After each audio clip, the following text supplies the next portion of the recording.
Hi everyone, welcome back to a new video on this channel, and in today's video we're gonna take a look at how to log out of Facebook. Now if you're wondering how, then make sure you watch this video until the end because I'm exactly gonna show you.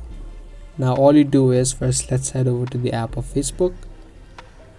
From your Facebook app, you just tap on the three lines on the top right of the screen, which is besides this bell icon or this notification bell. Once you do, you're gonna land up on the menu where you can see a tons of options. You just scroll down and on the bottom you'll have an option of logout. Now you just tap on the logout option. And there you go, you will be successfully logged out. Now if you want to log into a new account, you can also do it by tapping on this log into another account option.